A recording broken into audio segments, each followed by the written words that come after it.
안녕하세요. 사연에 빠지다의 DJ 민영입니다. 오늘의 사연은 차마 입에 담기도 힘든 막장 중의 막장 사연이라고 하는데요. 과연 어떤 사연인지 들어보겠습니다.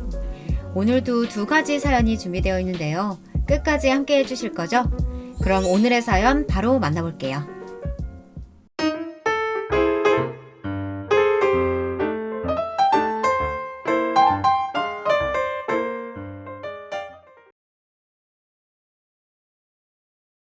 안녕하세요. 저는 40대 여자입니다. 저는 결혼한 지 10년 정도가 되었어요. 나름 지금까지 별탈 없이 잘 살았다고 생각했는데 최근에 아주 말도 안 되는 일을 겪고 이렇게 사연까지 보내게 됐네요. 여러분은 믿고 존경하던 사람에게 뒤통수를 맞아본 적 있으세요? 제가 최근에 딱 그런 일을 당했습니다. 얼마나 말이 안 되는지 여러분이 한번 들어보시고 제가 얼마나 기가 막히고 원통할지 공감해 주세요. 저는 아들만 둘인 집안의 둘째 며느리입니다. 남편과는 연애 결혼을 했어요. 대학교에서 오랫동안 사무직으로 일하면서 남편과는 오다 가다 만났었는데 사람이 참 여유롭고 차분한 게 저와는 많이 다른 사람인 것 같더라고요. 남편과 같이 밥도 몇 번 먹고 술도 마셔보니 은근 저와 잘 맞았습니다. 제가 평소 여성적인 거랑은 굉장히 거리가 먼 사람이에요. 집에서도 직장에서도 어디를 가나 왜 이렇게 덤벙거리냐, 정신없자라는 말을 많이 들었습니다. 어릴 때부터 부모님이나 선생님들에게 이런저런 잔소리를 하도 듣다 보니 나이가 들수록 면역이 생겨 이제는 웬만한 말로는 상처도 받지 않았습니다. 세상 사람들이 너무 완벽하면 재미없잖아요. 저처럼 조금 부족한 사람도 있어야죠. 조금 부족해도 저는 언제나 긍정적이고 겸손하게 살았어요. 남편은 저의 그런 점이 좋았대요. 무슨 일이 있어도 좋게 받아들이려고 하고 긍정적으로 사는 모습이요. 어떨 땐 조금 태평해 보이기도 하지만 그것마저도 매력으로 보인다고 하더군요. 남편은 저와 데이트하는 동안 제가 어떤 실수를 해도 뭐라고 하지 않고 항상 웃고 넘겨줬어요. 그럴 수 있다면서요. 저는 남편이 바로 제가 기다렸던 사람이라는 생각이 단번에 들었습니다. 서로 마음이 통했으니 저희는 일사천리로 결혼식을 올렸습니다. 항상 제가 어딘가 모자라서 시집이나 갈까 걱정하시던 부모님은 결혼 이야기가 나오자마자 서두르셨어요. 지금까지 제가 그렇게 귀찮으셨나 싶어 조금 서운하기도 했지만 그때는 제가 남편에게 푹 빠져있을 때다 보니 뭐가 됐든 결혼만 하면 된다고 좋아했죠. 문제는 결혼은 연애와 너무도 다르다는 걸 몰랐다는 겁니다. 너무 늦게 깨달아 버렸어요. 저는 결혼한 순간부터 시어머니에게 혼났습니다. 사실 혼났다기보단 그냥 매일 구박을 받았다는 표현이 더 정확할지도 모르겠습니다. 뭘 그렇게 혼났냐고요? 말하려면 끝도 없어요.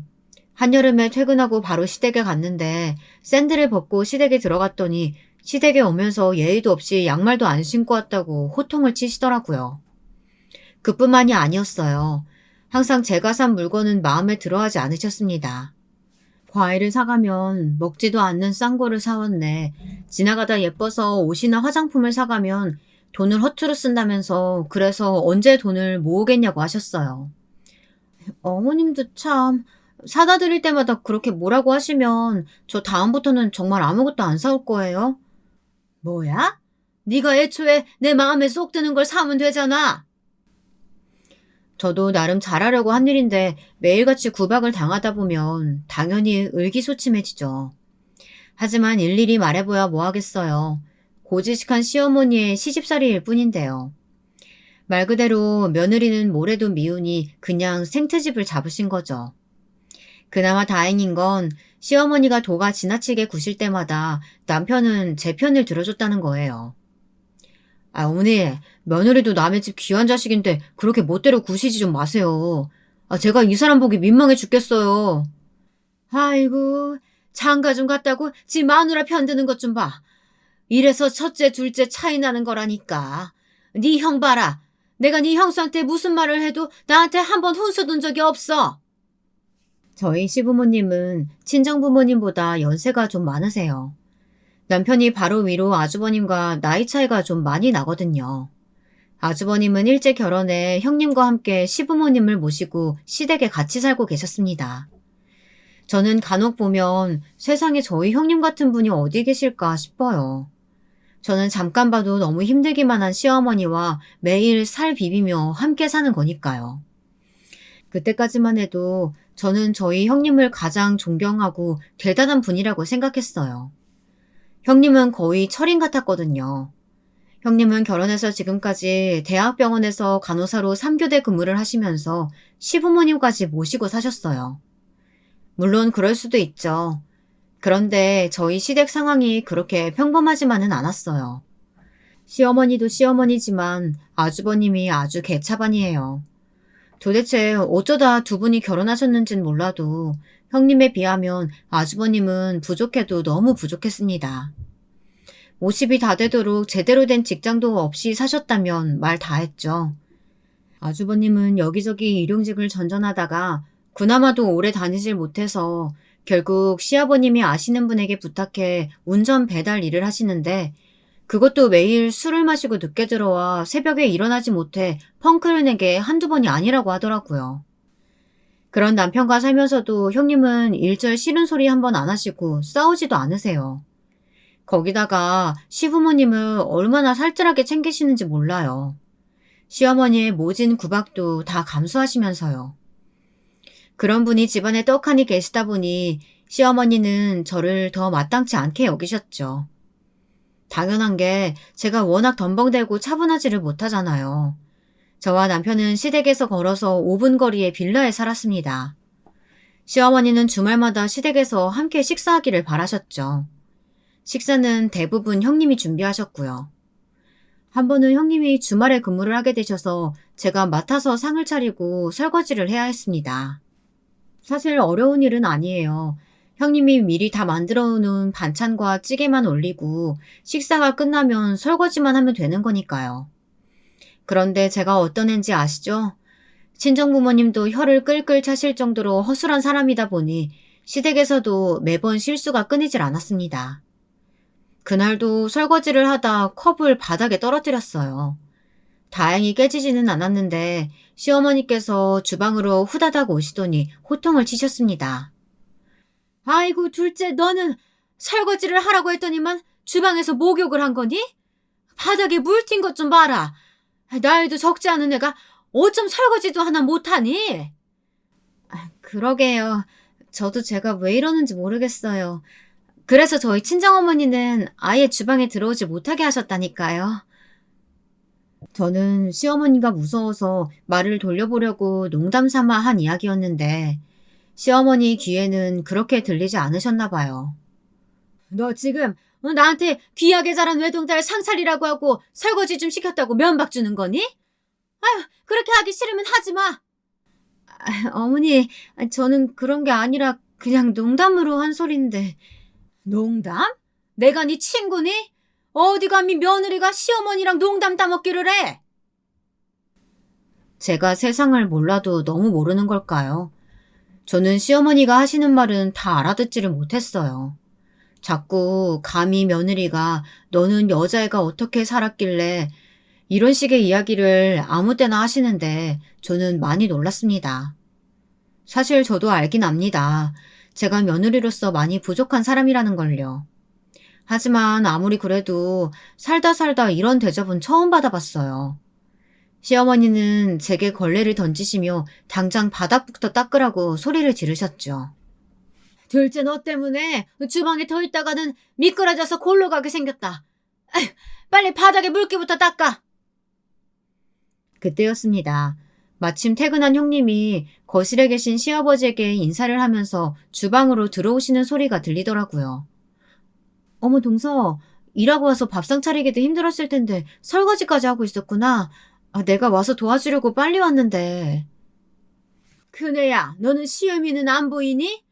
으이구, 며느리가 둘씩이나 있으면 뭘 해. 마음에 드는 물건이라고는 없는데. 이러니 제가 형님을 존경하지 않을 수가 없었습니다. 시어머니가 저에게만 그러시는 거면 저도 그러려니 하겠어요. 그런데 뭐든지 척척 잘하시는 형님에게까지 모진 구박을 하시더라고요. 형님은 지금까지 어떻게 매일 고된 시집살이를 견디셨을까 싶었습니다. 형님은 퇴근하고 오자마자 식사도 안 하시고 주방 정리부터 하셨어요. 거기다가 제게 낯선 살림이라 힘들었을 텐데 고생했다고 위로를 해주셨죠. 시어머니가 말은 저렇게 하셔도 속정은 있는 분이라고 하시면서요. 형님도 아직도 부족해 매일 시어머니에게 혼나지만 그것도 그때뿐이지 뒤끝이 있는 분은 아니랍니다. 저도 저지만 형님도 정신력 하나는 정말 대단한 분이라고 인정했습니다. 형님이 대단한 건 그뿐만이 아니었어요. 보면 볼수록 아주버님이 시어머니를 많이 닮은 것 같더군요. 두 분 다 술을 너무 좋아해요. 술이야 좋아할 수도 있죠. 그런데 안 그래도 툭하면 욱하시는 두 분이 술만 먹으면 사고를 친다는 게 아주 큰 문제였습니다. 한 번은 그런 적도 있었어요. 제가 결혼한 지 얼마 안 됐을 때의 일입니다. 명절이라 저와 남편이 시댁에 갔어요. 저도 나름 아침에 눈을 뜨자마자 일찌감치 갔는데 시어머니와 형님은 벌써부터 전을 부치기 시작했더라고요. 거기다가 시어머니는 혼자 반주를 하고 계셨어요. 저는 눈치껏 곧바로 주방에 들어가 시어머니와 형님을 도왔습니다. 남편은 시아버지와 제사 준비를 하고 있었고요. 그런데 시간이 지나도 아주버님이 안 보이시는 거예요. 그래서 저는 형님에게 아주버님은 어디 가셨냐고 물었습니다. 그러자 대뜸 옆에 계시던 시어머니가 버럭 소리를 질렀어요. 둘째 너는 애가 몸만 굼뜬 게 아니라 생각도 굼뜨구나. 안 그래도 그놈의 자식 때문에 속 시끄러워 죽겠는데 왜 괜한 걸 묻고 있어? 알고 보니 저와 남편이 오기 전에 이미 시어머니와 시아버지가 한판 하셨대요. 그 전날 아주버님께서 술을 마시러 나가서는 들어오지 않으신 거였죠. 그 사실을 아신 시아버지가 새벽 내내 아주버님에게 전화를 걸었는데 아주버님은 전화도 받지 않고 지금까지 들어오질 않으신 거예요. 그런 와중에 화가 난 시아버지 앞에서 시어머니는 아주버님 편을 들었고 결국 두 분이 대판 싸우신 거죠. 거기다 대고 제가 아주버님에 대해 물었으니 시어머니의 화가 괜히 제게 튄 거였어요.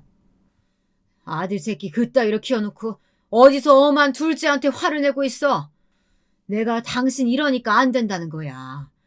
그런 못난 아들놈 새끼는 매일 싸우들고 그러니까 그 자식이 정신을 못 차리지. 저는 결혼한 지 얼마 안 돼서 잘 몰랐지만 아주버님께서 술만 드시면 외박하시는 일이 자주 있는 일인가 보더군요. 저는 제가 괜한 말을 꺼냈나 싶어 눈치를 보며 조용히 이를 거들었습니다. 그때였습니다. 현관문이 열리는 소리가 들리더니 술에 잔뜩 취한 아주버님의 목소리가 거실에 울렸어요.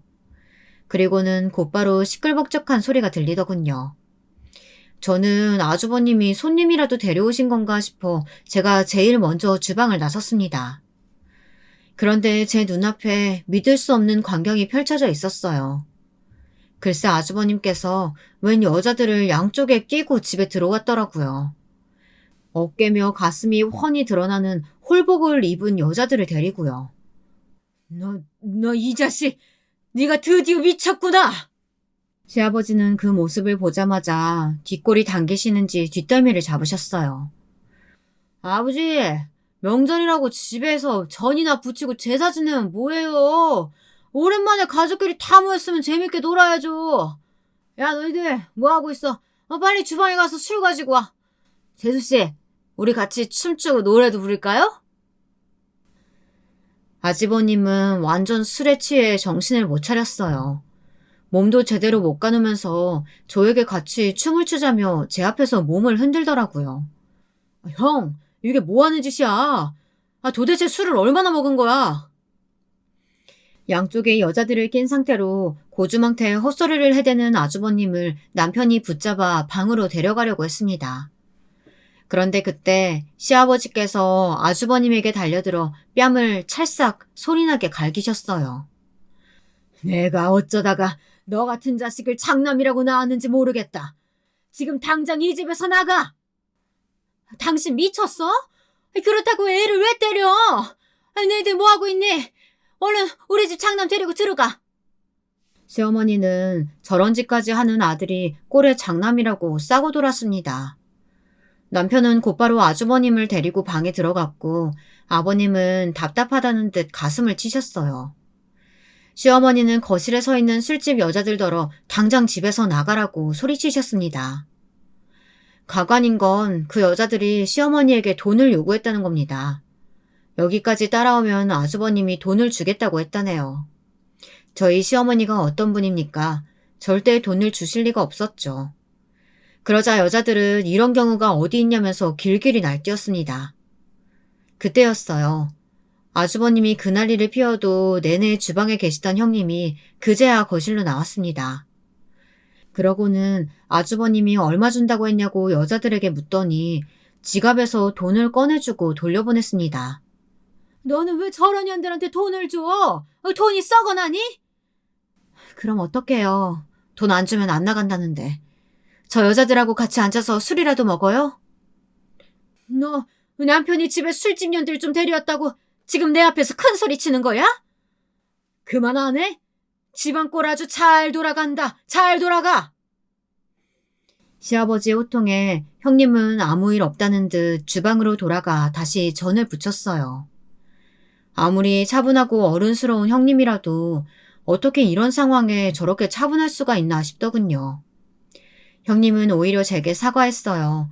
못 볼 꼴을 보였다면서요. 저는 괜찮으시냐고 제가 마저 할 테니 좀 들어가서 쉬시라고 했습니다. 동서는 어릴 때 부모님 밑에서 곱게 자라 이런 일 낯설지? 난 동서랑 달라. 이런 일 정도는 아무렇지도 않아. 저는 형님 말에 저도 모르게 순간 어깨가 움찔거렸어요. 형님의 눈빛이 평소 형님 같지 않았거든요. 뭐랄까, 형님의 말이 단호하면서도 어딘가 쎄한 느낌이 들었어요. 그런 형님을 보고 남편은 강단이 있어서 그런 거라고 하더군요. 남편 말이 형님은 어려서부터 찢어지게 가난한 집에 장녀로 자라 집안의 가장으로 컸대요. 공부도 잘했다는데 집안 형편상 공부를 오래 할 수 없어 취업이 잘 되는 간호대학을 갔대요. 그때부터 하루 종일 병원에서 일하며 버는 족족 집안에 가져다 준 거였죠. 더군다나 형님네 부모님은 가난하기만 한 게 아니라 굉장히 무책임한 분들이셨대요. 돈이 없으면 여기저기 돈을 빌려 쓰기만 하고 갚지 않아 집안에 항상 빚이 있었답니다. 갑자기 빚쟁이들이 찾아와 돈 내놓으라고 하면 형님은 있는 돈 다 털어 갚기를 반복해야 할 정도였대요. 거기서 끝이 아니었습니다. 더 충격적인 사실이 남아있었어요. 남편에게 형님에게 대해 듣는 내내 저는 궁금증이 하나 생겼습니다. 어릴 때부터 평생 고생만 하신 형님이 왜 하필이면 아주버님 같은 남자를 만나 결혼했을까 궁금하더군요. 그런데 알고 보니 형님과 아주버님은 어쩔 수 없이 결혼하신 거였어요. 형님네 친정 부모님께서 저희 시부모님에게 빚을 지셨대요. 두 집안은 오래전부터 한 동네에 살며 알던 사이였답니다. 아주버님이랑 형님이 아주 어렸을 때부터 부모님들끼리 이미 알고 지내셨던 거죠. 저희 시아버지가 40년 넘게 공인중개사로 일하셨어요. 형님 된 부모님께서 시아버지 부동산에서 거래를 자주 하셨나 봐요. 형편이 좋지 않아 이사를 자주 다녀서 시아버지는 형님네 집에 대해 쏙쏙들이 다 알고 계셨던 거죠. 그러다 한 번은 무슨 사정인지 보증금까지 다 까이고 집을 못 구해 발을 동동 구르는 형님네를 시아버지께서 도와주셨답니다. 시아버지께서 돈을 빌려주셨대요. 형편이 좋지 않았던 형님네 부모님은 당연히 빚을 갚지 못했어요. 그런데 어릴 때부터 형님을 눈여겨보던 시아버지께서 빚을 대신에 그럼 딸을 달라고 했답니다. 사돈이나 맺자면서요. 시작은 농담이었지만 형님네 부모님께서는 농담으로 여기지 않았습니다. 오히려 이게 웬 떡이냐 싶었던 거죠. 지금 같은 시대에 정말 말도 안 되는 일이었지만 형님과 아주버님은 반강제로 결혼하게 됐다네요. 저는 제 귀로 직접 듣고도 믿을 수가 없었습니다. 아무리 그래도 아버님이 너무하신 거 아니야? 돈을 빌려놓고 안 갚은 건 잘못된 일이지만 그렇다고 그걸 가지고 딸을 내놓으라니 돈으로 사겠다는 것도 아니고 그게 뭐야. 저는 제 일도 아닌데 마음이 안 좋았습니다. 당시에 형님 기분이 어땠을지 생각하니 너무 화가 났어요. 아주버님이 술집 여자들을 집에 데리고 왔을 때 형님이 너무 아무렇지 않은 얼굴로 이런 일은 일도 아니라고 했던 말이 떠오르더군요. 왜 그런 소리를 했는지 알겠더라고요. 말로만 들으면 안 좋게 들릴 수 있는데 자기도 알잖아. 아버지가 형수 얼마나 예뻐하는지. 그리고 형수도 가난한 친정에서 평생 호구로 사는 것보다야 우리 집 며느리로 사는 게 훨씬 낫지. 그거야 자기 생각이지. 딱 보면 몰라? 아버님이야 아주버님이 집안에 사고 뭉치니까 그렇게 해서라도 장가 보내려고 하신 거잖아.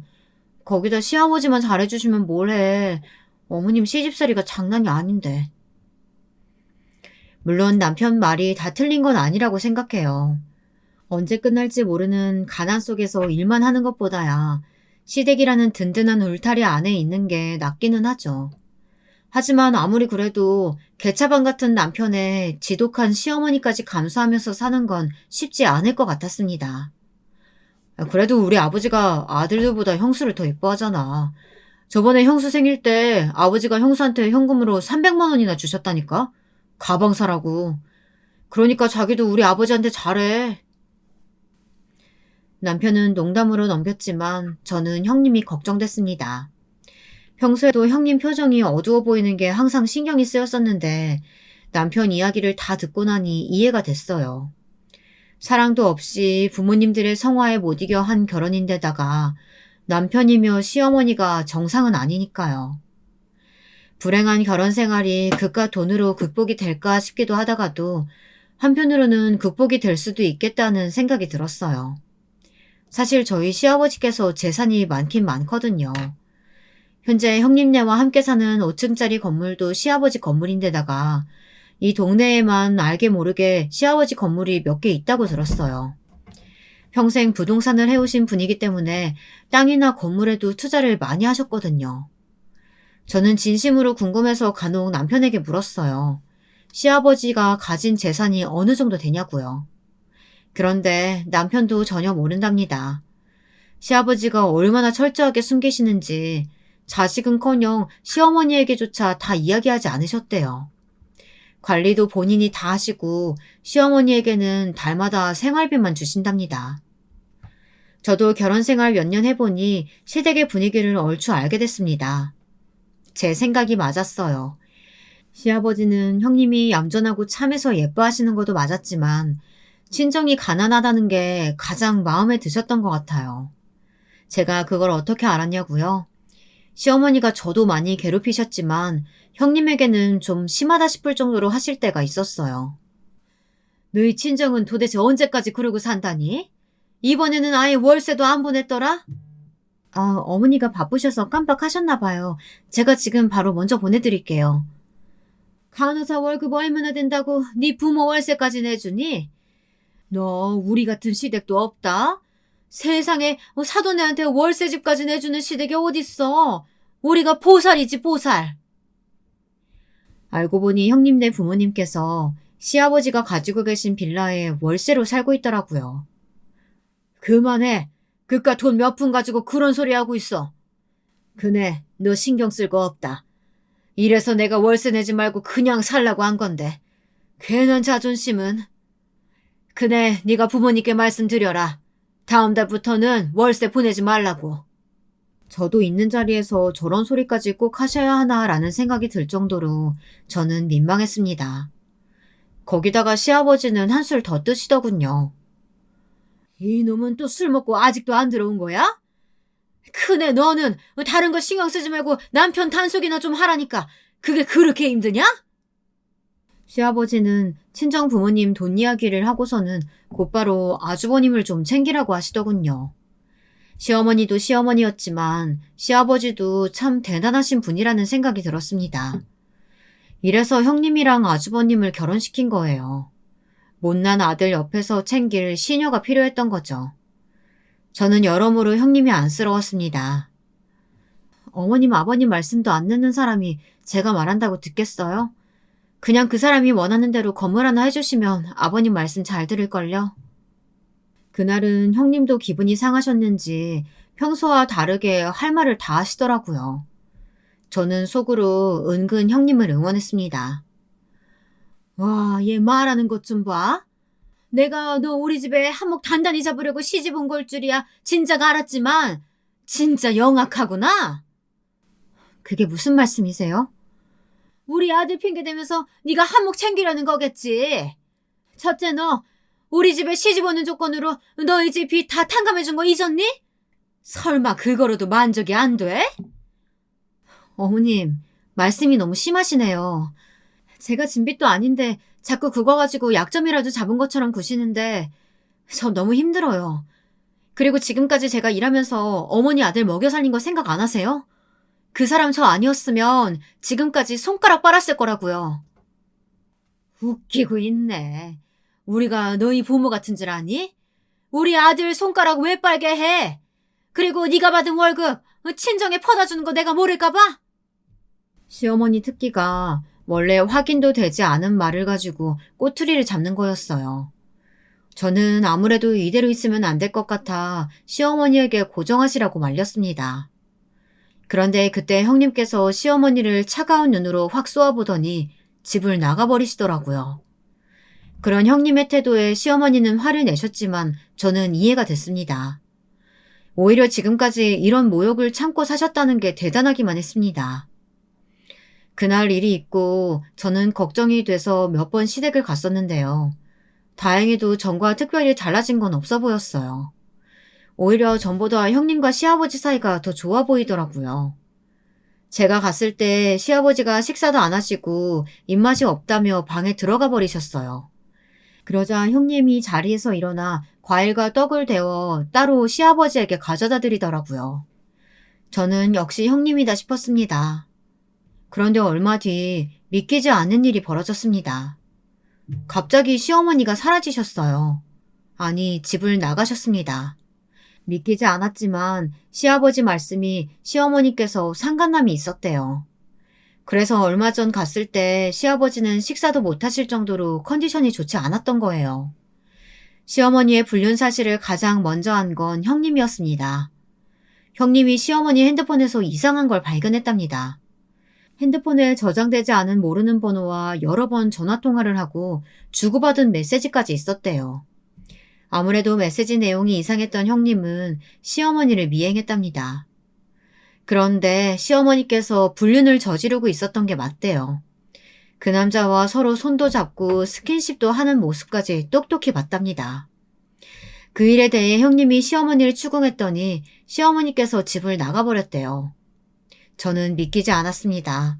시어머니가 물론 좋은 분은 아니었지만 아무리 그래도 금이야 오기야 하는 아들들을 두고 고작 남자 때문에 집을 나갈 뿐이라는 생각이 들지는 않았거든요. 하지만 형님 말이다 보니 안 믿을 수가 없었어요. 형님이 절대 거짓말을 할 분은 아니니까요. 내가 이럴 줄 알았어. 그 망할 놈의 옆에 내가 결국은 날 배신할 줄 알았다고. 시어머니 일로 시아버지는 충격이 크셨던 것 같아요. 여전히 식사도 잘 못하시고 정신도 온전치 않으셨어요. 꼭 정신줄을 놓은 사람처럼 하루 종일 멍한 얼굴로 창밖만 보고 계시다가 갑자기 눈물을 펑펑 쏟으시기도 했어요. 저와 남편 그리고 형님까지 걱정이 이만저만이 아니었습니다. 그런데 아주버님은 아직도 정신을 못 차리고 이상한 소리를 하셨어요. 고민할 게 뭐 있어? 다 늙어서 남자한테 미쳐서 집 나간 엄마 걱정해봐야 뭐해. 돈 가지고 도망갔으니까 당연히 신고부터 해야지. 시어머니가 사라지시고 시아버지 통장도 같이 사라졌어요. 시어머니가 가져갔다는 증거는 없었지만 멀쩡히 있던 통장이 그맘때 사라졌으니 시어머니가 가지고 집을 나간 거라 저희 모두 확신했습니다. 통장에 있는 돈이래 봐야 몇 천만 원인데 그거 가지고 엄마를 경찰에 신고해? 못할 건 또 뭐야? 어디 할 짓이 없어서 할머니가 바람을 피우기래. 그때까지도 저희는 시어머니가 정말 상간남과 집을 나갔나 보다 했어요. 시아버지도 형님도 너무 확실하게 얘기했으니까요. 사실 솔직하게 말하자면 저도 평소 시어머니를 별로 좋아하지도 신용하지도 않다 보니 들리는 대로 믿었던 것 같아요. 거기다가 정말 이상했던 건 형님이었어요. 갑자기 형님이 일을 그만뒀습니다. 조카가 태어났을 때도 학교에 들어갔을 때도 형님은 꼭 수간호사가 되겠다며 일을 그만두지 않았대요. 그런데 시어머니가 집을 나가자마자 일을 그만뒀어요. 저는 아무래도 형님에게 제가 모르는 일이 있는 건 아닌가 싶어 걱정됐습니다. 그래서 여러 번 물었어요. 무슨 일이 있는 건 아니냐고요. 혹시 제가 도울 일이 있다면 돕겠다고도 했습니다. 그런데 형님 말이 시아버지가 아무래도 걱정돼서 형님이라도 곁에 있어드려야 할 것 같다고 하더라고요. 저는 티는 내지 않았지만 사실 많이 놀랐어요. 형님과 시아버지의 사이가 좋다는 건 예전부터 알고 있었지만 형님이 이 정도로 깊게 생각하고 계실지는 몰랐거든요. 자신의 생활까지 다 내려놓으면서까지요. 그러던 어느 날이었습니다. 그날은 제가 퇴근하고 오는 길에 과일을 너무 많이 사서 형님네랑 나눠 먹을까 싶어 전해드리려고 잠깐 시댁에 들렸습니다. 그런데 현관 앞에 아주버님이 서서 주변을 두리번거리고 계시더라고요. 저는 무슨 일인가 싶어 아주버님에게 왜 나와 계시냐고 물었습니다.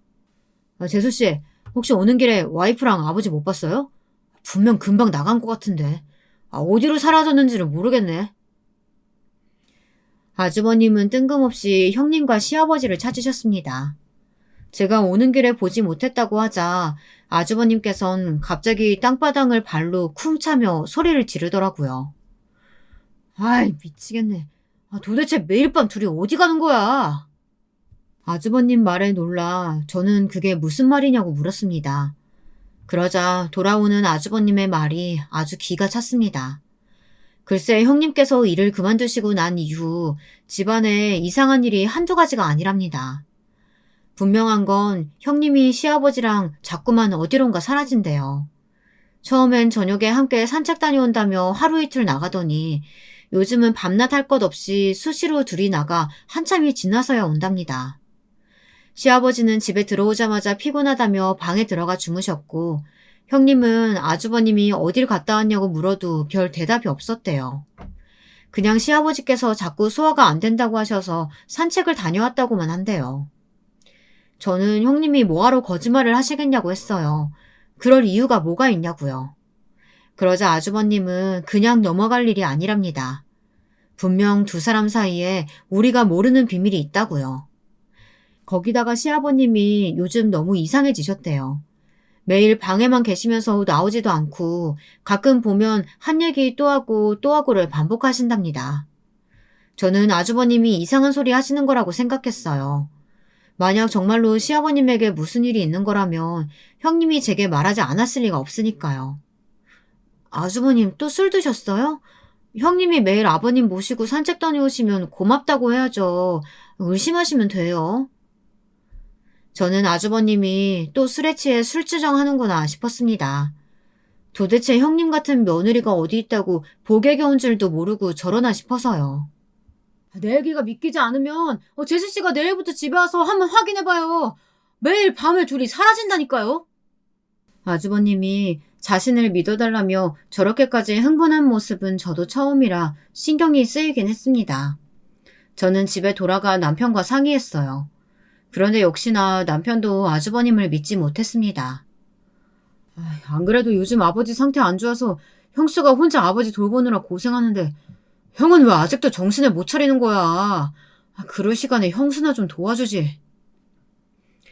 남편은 형님에게 미안하다면서 앞으로는 우리가 조금 더 시아버지를 챙기자고 하더군요.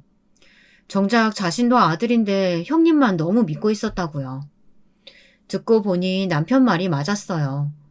형님께서 평생 열심히 해온 병원 일까지 그만두고 시아버지를 돌보고 계신데 저희도 가만히 있을 수는 없었습니다.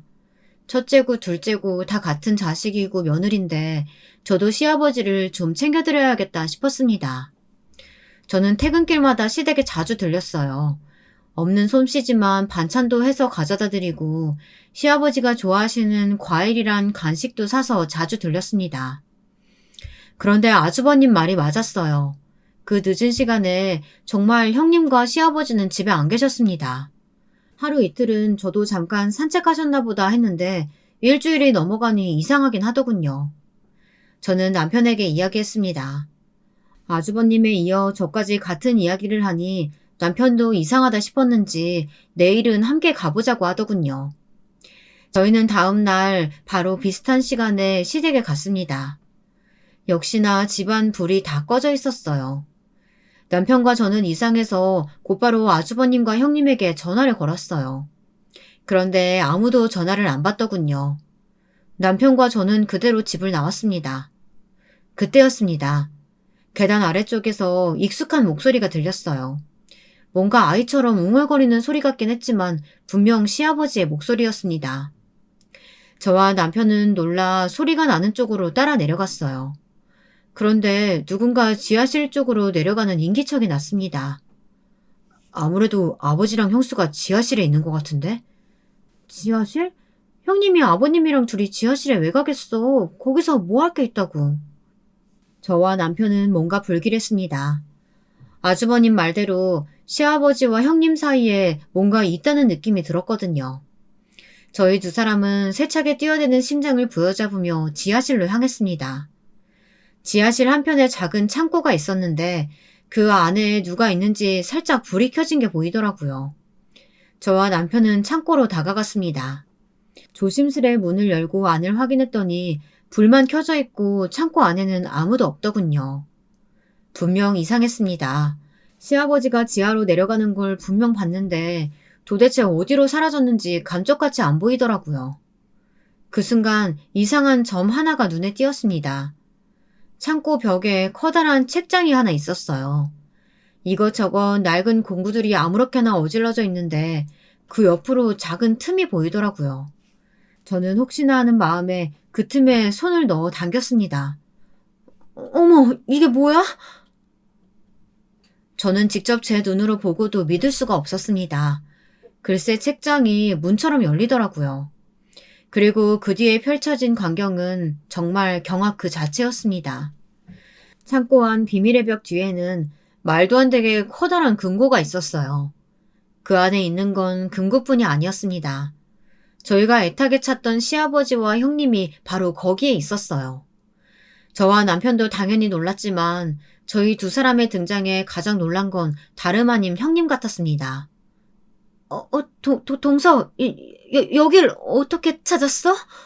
활짝 열린 금고 안에는 현금이 다발로 높게 쌓여져 있었고 땅 문서와 매매 계약서 그리고 금두꺼비까지 있었습니다. 재벌들이 집에 금고를 숨겨두고 현금이나 금괴를 숨겨둔다는 이야기는 드라마 속에나 나오는 건 줄 알았는데 실제로 제 두 눈으로 확인해보니 보고도 믿기지가 않더군요. 여기서 끝이 아니었습니다. 더 믿기지 않는 광경은 시아버지였어요. 이렇게까지 꽁꽁 자신의 재산을 숨겨둘 정도로 치밀하신 분이 형님에게 금고를 열어주었다는 것도 이상하지만 아버지의 행색 또한 이상했습니다. 저와 남편이 창고에 나타났는데도 전혀 신경 쓰지 않으시고 금고 옆에 작은 테이블에 앉아 크림빵을 입 주변에 다 묻히시고는 드시고 계셨어요. 그리고 우유 옆에 무슨 약인지 모를 약들이 놓여 있었습니다. 아버지, 여기 뭐야? 여기서 왜 이러고 있어? 크림빵 먹고 있지. 에이, 방해하지 마. 나 크림빵이랑 우유 먹고 얌전히 약 먹어야 우리 엄마가 상 준다고 했어. 아주버님 말이 맞았습니다. 시아버지의 상태가 이상했어요. 저는 시아버지의 모습에 놀라 어안이 벙벙해 말이 나오질 않았습니다. 아버지, 그게 무슨 소리야? 엄마라니. 여기 할머니가 어디 있다 그래? 저기 우리 엄마 있잖아. 엄마, 나 이제 약 먹을게요. 약 잘 먹으면 바로 상 줘야 돼요. 시아버지의 손짓과 말에 저와 남편은 동시에 형님의 얼굴을 쏘아보았습니다. 그러자 형님은 당황해서 어쩔 줄 모르더군요. 그러더니 한다는 말이 가관이었어요. 어떻게든 저희를 설득하려고 했지만 하나도 믿기지 않았습니다. 저는 우선 아버님이 드시려고 하는 약부터 빼앗았어요. 시아버지는 약을 달라고 제게 소리를 쳤습니다. 약 안 먹으면 상을 받을 수 없다고 울고불고 하셨죠. 저는 단호하게 약을 주머니에 챙겼습니다. 지금 눈앞에 펼쳐진 이 상황이 도대체 어떤 상황인지 알아야 하니까요. 동서 서방님, 날 왜 그런 눈빛으로 봐요? 내가 설마 정신이 성치도 않은 아버님 재산 노리고 몰래 금고라도 열었을까봐 그래요? 그럼 이게 무슨 상황인데요? 아버님 저지경 되실 때까지 왜 우리한테 말 안 했어요? 아버님이 치매기 있으신 건 맞는데 아버님이 나한테 비밀로 해달라고 했어. 아버님 성격 알잖아. 자존심 무지 강하신 거. 어머님 일도 있었는데 아들들한테 또 상처 주기 싫으시다면서 당분간 비밀로 해달라고 하셨어. 처음엔 저도 남편도 형님 말을 깜빡 속아 넘어갈 뻔했습니다.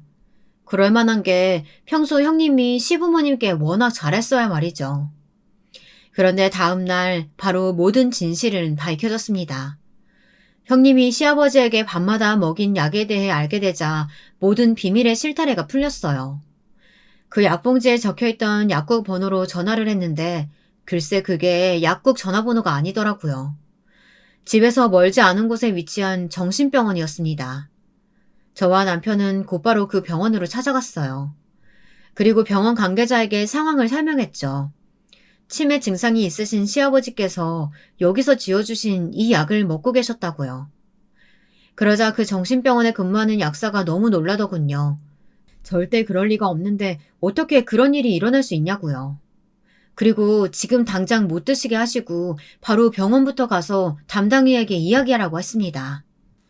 약사 말이 이 약은 이 병원에 있는 알코올 중독 환자들에게만 처방된 약인데 도대체 어디서 구한 거냐고 따져 묻더라고요. 병원 특성상 약물이 외부로 유출됐을 리 없다고요. 저희도 답답해 미칠 노릇이었습니다. 시아버지가 치매 증상이 있기는 해도 여긴 알코올 중독 전문 정신병원인데 여기서 약을 지었을까 싶어서요. 약사는 곧바로 병원 기록을 확인해 줬습니다. 그런데 시아버지가 병원에 온 기록은 없었어요. 잠시 뒤 놀랄만한 일이 벌어졌습니다. 이 약의 주인을 찾았어요. 병원 직원과 약사가 진료 기록을 보면서 중얼거리는 소리를 들었는데 그중 익숙한 이름이 들렸거든요. 바로 저희 시어머니의 이름이었습니다. 저와 남편은 놀라 곧바로 저희가 아는 이름이라고 혹시 이 병원에 계신 거냐고 물었습니다. 병원 직원은 바로 주민번호와 이름을 확인했어요. 네, 맞았습니다. 상간남과 집을 나갔다는 저희 시어머니께서 바로 이 정신병원에 계셨습니다. 저희는 직접 시어머니를 만날 때까지도 설마설마 했어요. 그런데 정말 병원 안에 저희 시어머니가 계셨습니다. 시어머니는 저희를 보자마자 눈물을 쏟았어요. 왜 이제야 왔냐고요. 바짝 말라 엉망이 된 시어머니의 얼굴을 보는데 절로 저까지도 눈물이 나더군요. 정말 몰랐습니다. 지금까지 시댁에 가까이 살면서 제가 이 정도로 가족들에게 무지했나 싶었어요. 저도 남편도 그리고 시아버지, 시어머니까지도 모두 형님을 너무 믿고 있었던 거죠. 형님 말만 믿고 있었던 자신이 너무 미웠습니다. 이야기는 이랬어요. 형님이 언제부터 이 계획을 짰는지는 모르지만 꽤 오랫동안 혼자 준비한 것 같더군요. 처음에 이 집에 시집 온 게 부당하다고 생각해서 그런 건지 아니면 결혼하고 보니 시어머니가 말도 안 되는 거로 본인을 괴롭히니 그거에 화가 나서 그런 건지 지금까지도 모릅니다. 형님이 말하지 않고 있거든요. 하지만 아무리 그렇다고 해도 방법이 아주 잔인했어요. 시어머니가 술을 좋아하시기야 했지만 항상 술에 취해서 저희를 구박하신 건 아니었어요. 그냥 시어머니 자체가 며느리들을 무시하고 괴롭히는 분이었죠. 어떻게 보면 그것도 정신병일 수도 있지만 분명한 건 알코올 중독은 아니라는 겁니다. 형님은 시어머니를 어떻게 정신병원에 입원시킬 수 있었던 걸까요? 그것도 알코올 중독으로요. 알고 보니 형님을 시어머니가 구박할 때마다 술을 먹고 자신에게 심하게 행동한 것처럼 일일이 다 녹취하고 동영상도 찍어놨더라고요. 역시나 저와 달리 철두철미한 사람이었습니다. 거기다 하루는 아예 작정하고 시어머니를 자극했답니다. 집안에는 아무것도 없었고 어머니와 형님 둘뿐이었대요. 주방 정리가 하나도 안 되어 있길래 시어머니가 구박을 좀 했더니 형님이 위협적인 얼굴로 달려들어 욕을 하고 시어머니를 쏘아붙였답니다. 평소 시어머니 말이라면 껌뻑 죽던 며느리가 생판 난리를 치니 시어머니가 참을 리 없었죠. 그런데 그때 말도 안 되는 일이 일어난 거예요. 시어머니가 소리를 지르자마자 형님이 갑자기 다가와 퍽 소리가 날 정도로 시어머니 머리통을 갈겼답니다. 거기에 시어머니가 흥분해 형님에게 물건을 집어던지고 이것저것 깨부신 거죠. 그 순간 형님의 행동이 기가 막힙니다. 갑자기 바닥에 부서진 파편 위로 쓰러지더니 그 위를 뒹굴었대요. 그러면서 소리까지 질렀답니다. 어머니 왜 이러세요? 하지 마세요. 제발 그만해요. 어머님이 물건을 집어던진 시점부터 다 동영상으로 찍고 있었답니다. 엉망이 된 바닥에서 혼자 한참을 굴렀으니 형님이 입고 있던 옷은 다 찢어지고 몸은 여기저기 상처가 났대요. 그러고는 형님이 바로 경찰에 신고한 거죠. 우리 시어머니 평소에도 술만 드시면 저한테 욕하고 때리셨어요. 근데 오늘은 정말 제가 죽을 것 같아서 안 되겠더라고요. 그래서 신고했습니다. 뭐야? 내가 술만 먹으면 너를 때렸다고? 이런 미친년을 봤나? 네가 아주 시어머니를 잡아먹으려고 작정을 했구나. 경찰들은 난장판이 된 현장과 동영상, 그리고 형님의 엉망이 된 몰골을 봤으니 형님의 말을 믿을 수밖에 없었죠. 거기다가 시어머니 성격이 보통이신가요? 그런 상황에서도 난동을 부리면서 형님을 가만 안 두겠다고 달려드시니 현장에서 바로 경찰에게 체포가 됐습니다. 시어머니는 그 자리에서 바로 조사를 받고 정신병원에 응급 입원을 하게 된 거죠. 저와 남편은 의아했습니다. 아무리 상황이 그랬어도 그렇지 알코올 중독이 아닌데 어떻게 시어머니가 입원까지 하게 되신 건가 해서요.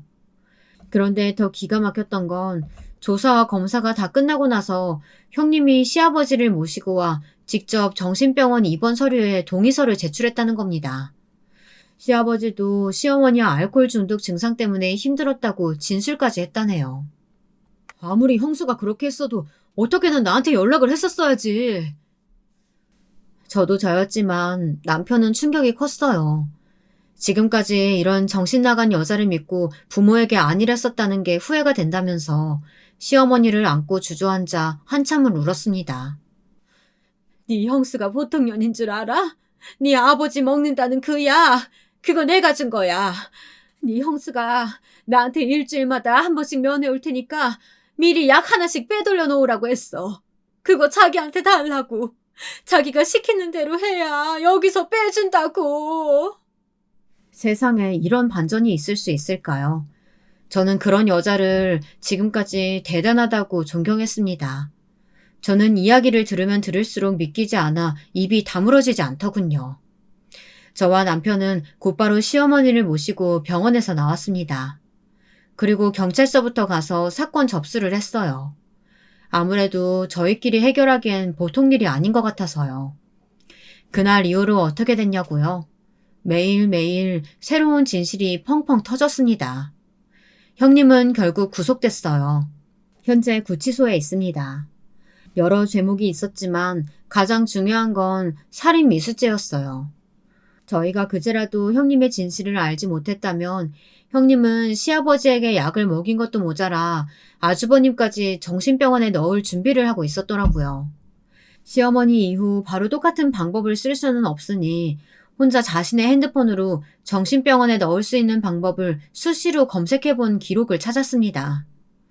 수사하다 보니 형님이 시어머니를 경찰에 신고한 시점이 바로 시아버지가 치매 진단을 받으신 직후더라고요. 형님이 간호사다 보니 시아버지께서 형님네 대학병원에 검사하러 가신 거였죠. 요즘 자꾸 깜빡하고 비밀번호 같은 것도 기억이 안 난다고요. 바로 치매 검사를 받았는데 치매 증상이 이미 시작되었다고 진단을 받아 약을 처방받았답니다. 그 순간 형님은 이 말도 안 되는 잔인한 계획을 짠 거예요. 안 그래도 어떻게 하면 시어머니에게 복수할 수 있을까 내내 생각하던 사람이었으니 철저하게 계획을 짠 거죠. 그날부터 시아버지의 치매약을 드리지 않고 대충 비슷하게 생긴 비타민을 드렸답니다. 그래서 그렇게 단시간에 시아버지의 치매 증상이 심해지신 거였어요. 시아버지도 자존심이 강한 분이다 보니 형님에게 당분간은 가족들에게 비밀로 해달라고 했대요. 그러던 중 형님을 강하게 신뢰하고 계셨던 시아버지는 형님에게 금고에 대해 알려주신 거죠. 비밀번호까지 모두 다요. 그 큰 금고 안에 현금과 금두꺼비까지 보았으니 형님은 더 욕심이 났던 겁니다. 먼저 치매에 걸린 시아버지에게 슬슬 시어머니가 바람난 것 같다고 이간질을 한 후 시어머니를 경찰에 신고하고 정신병원에 보낸 거죠. 그러다 그제야 가족 동의가 있어야 한다는 사실을 안 형님이 시아버지에게 시어머니의 핸드폰을 조작해 바람이 난 증거를 보여주고 그 사실을 안 자신에게 물건을 집어던지고 때렸다며 현재 정신병원에서 검사 중이라고 말한 거예요. 그랬더니 정신도 온전치 않은 시아버지께서 욱하는 마음에 동의서를 써준 거였습니다. 들으면 들을수록 놀랍더군요. 그런 주도면밀한 사람이 지금까지 어떻게 숨기고 살았을까 싶을 정도로 저는 경악했습니다. 경찰 조사에서 형님의 만행은 전부 다 밝혀졌어요.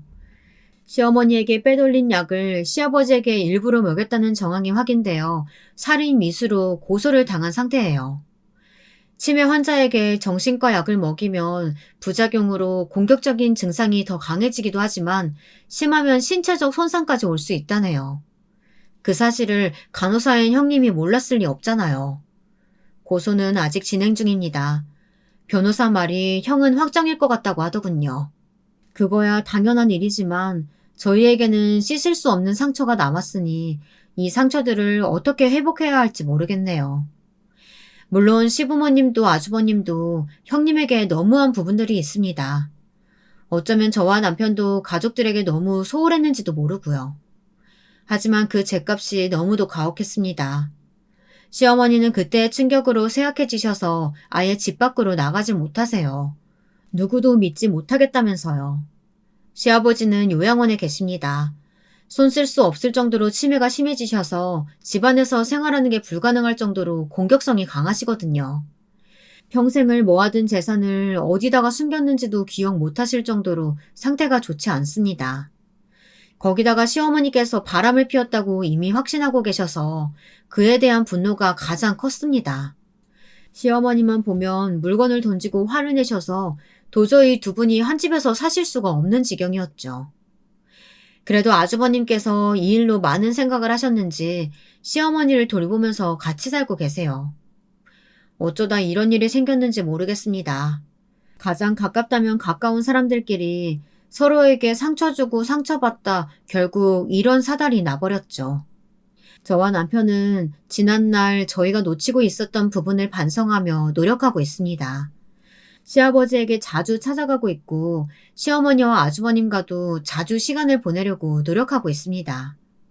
이 상처가 형님이 감옥에 가게 된다고 해서 사라질지는 모르겠지만 그래도 이겨낼 수 있는 방법을 찾아보려 노력하는 중이에요.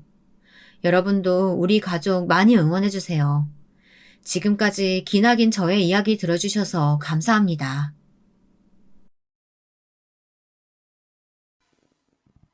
안녕하세요. 저는 청주에 사는 30대 여자입니다. 다른 곳에 사연을 보내는 것보다 제가 겪은 일을 여기에 풀면 더 많은 분들의 현명한 조언을 얻을 수 있을 것 같아 용기를 내보게 되었네요. 아마 제가 겪은 이야기 들으시면 많은 분들이 거짓말이다, 믿지 못하겠다 말씀하실 수도 있을 것 같은데요. 모두 사실입니다. 저 역시 이 일을 겪고 나선 힘들고 괴로운 시간을 보냈고 지금은 겨우 마음을 치유한 상태이고요. 딸이라 생각해 주시고 이야기 잘 들어주시면 고맙겠습니다. 덤으로 좋은 댓글도 남겨주시면 꼼꼼히 읽어보겠습니다. 저희 집은 가난했지만 행복한 집안이었습니다. 사실 가난하면 불행할 확률이 높다고들 말하잖아요. 돈이 없으니 부부간의 싸움도 많을 거고 아이들도 그 부모 아래에서 크면 행복하지 않을 거라고요. 그러나 저는 그 경우가 결코 일반적이라고 생각하지 않아요. 저는 몸이 불편하신 어머님과 혼자 외벌이를 하셨던 아버님 아래에서 오빠와 함께 지하 단칸방에 살았지만 유년 시절 소소하고 행복한 기억이 가득하니까요. 저희 어머니부터 이야기를 드리면 어머니는 하지마비로 휠체어를 타셔야 하는 분이었어요. 그래서 어렸을 땐 할머니가 와서 어머니를 돌보셨고 저희가 좀 크고 났을 땐 직접 어머니를 돌보곤 했어요. 어머니는 사실 나이에 비해 굉장히 소녀 같으신 분이었어요. 어머니와 대화를 하다 보면 부모님보다는 친구 같다는 느낌을 많이 받을 정도로요. 어머니의 휠체어를 끌고 시장에서 옷 구경하는 게 저희 모녀에겐 제일 소중한 취미이자 여가 활동이었답니다.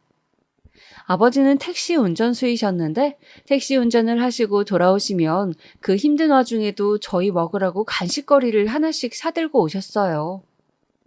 겨울엔 군고구마나 붕어빵 같은 것들을 품에 안고 오셨기에 저희는 군고구마 냄새만 맡아도 아버지가 오셨다는 걸 알 수 있었죠. 그렇게 저희는 부모님의 따뜻하고 온전한 사랑을 받으며 자랐고 가난하지만 단란한 가정이었습니다. 물론 가난이 버겁지 않았던 건 아니에요. 가난으로 인해 놀림 대상이 되기도 하고 따돌림을 당하기도 했으니까요. 그중 가장 힘들었던 건 친구들의 외면이었습니다. 야, 너네 집 저기 꼭대기에 있는 집이라며? 거기 거지들만 사는 집이라던데. 너 진짜 그 집 살아? 아니야. 우리 집 거지 사는 집 아니야. 내가 맨날 쓸고 닦아서 깨끗해. 에이, 거짓말하네. 우리 엄마가 그러는데 거기는 못 사는 사람들만 사는 곳이래. 너희 집 못 살아? 아이들이 동그랗게 눈을 뜨고 순수한 얼굴로 묻는 그 말에 저는 아무런 대답도 하지 못했습니다. 창피하고 부끄러운 마음이 들어 도망치고 싶을 뿐이었죠. 그때 이런 생각이 들었어요. 왜 우리 집은 거지집이라 불리는 걸까? 우리 집도 꼭대기가 아닌 낮은 데 살면 좋을 텐데. 그럼 애들한테도 놀림받지 않을 수 있을 텐데. 그렇게 100개도 넘는 계단을 오르며 잠시 원망하는 마음이 들기도 했어요. 아이들은 일부러 저를 놀이에서 끼워주지 않기도 했고, 제가 지나가면 똑같은 옷을 입고 다닌다며 수군거리기도 했어요.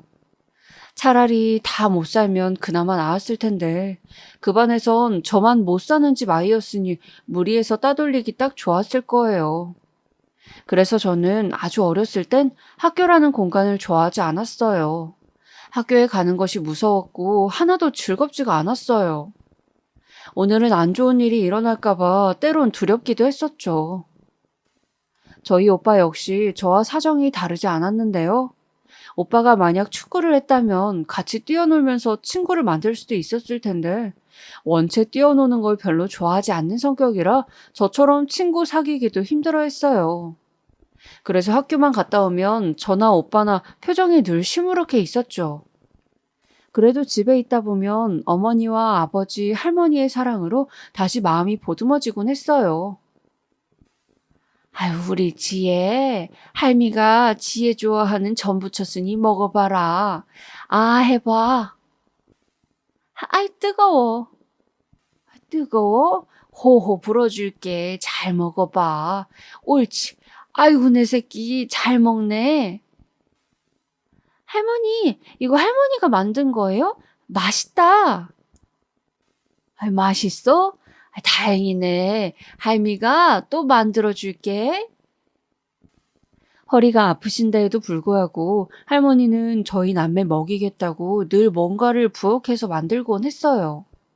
할머니 손이 들어간 음식들은 학교 급식과는 비교도 안 될 정도로 모두 맛있었어요. 그래서 가끔은 급식 대신 할머니가 싸주신 음식들을 학교에 가져간 적이 있었는데 아이들 몇몇이 냄새를 맡고 처음으로 제자리에 몰려들었죠. 다행히 저의 왕따 생활은 그리 길어지지 않았어요. 할머니 음식이 좋은 영향을 미치기도 했고 또 제가 중학교에 입학하고 나서부턴 반 아이들이 어디 사는지로 누구를 왕따시키거나 하진 않았으니까요. 그때부턴 학교 생활에 잘 적응하게 되었고 공부도 열심히 하면서 3년을 지냈어요. 그런데 저의 개인적인 행복과는 다르게 집안에는 큰 풍파가 불어닥치게 되었습니다. 아버지가 어느 날 저희 남매까지 불러앉히고 이런 말씀을 하시더라고요.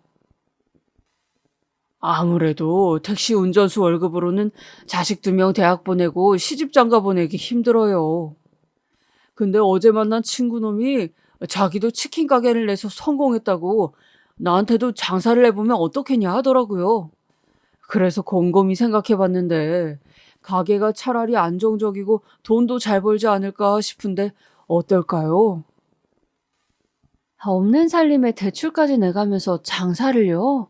여보, 장사 차리기도 쉽지만 망하기도 쉽대요. 내가 전번에 말한 영미 엄마도 미용실 차렸다 쫄딱 망해서 빚만 남았잖아요. 행여나 잘 안 돼서 빚이라도 지면 어떡해요? 우리 지금 사는 것도 팍팍한데. 아이, 그래, 장서방. 한 번만 다시 생각해보지, 그러나. 이 늙은이 생각에도 장사는 좀 그런데. 아니야, 여보, 장모님. 제가 많이 알아봤는데요. 제 친구 놈이 장사로만 몇 억을 번 놈이에요. 노하우도 잘 알고, 어떻게 해야 가게가 굴러가는지도 아는 놈이에요. 제가 사정이 하도 힘들다고 하니, 이번에 특별히 같이 하자고 끼워준 겁니다. 저 정말로 우리 자식들 잘 키우고 싶습니다. 장모님도 잘 모시고 싶어요. 근데 그러려면 돈이 절실합니다. 돈이 있어야 살아요. 우리도 언제까지 이 꼭대기층에 살 수는 없는 거잖아요. 저 한 번만 믿어주십시오. 네? 아버지의 말에 할머니도 엄마도 모두 어려운 얼굴이 되셨습니다. 아버지가 이렇게 뭔가를 간절하게 말씀해 보신 적이 없으셨거든요. 저도 아버지의 그런 표정은 처음 봤고요. 결국 어머니가 허락을 해주신 건지 아버지는 그 후로부터 새벽같이 출근해 장사 준비를 하기 시작하셨어요. 아버지가 시작하신 치킨 가게는 다른 집보다 조금 저렴한 가격에 치킨을 파는 프랜차이즈 가게였는데요.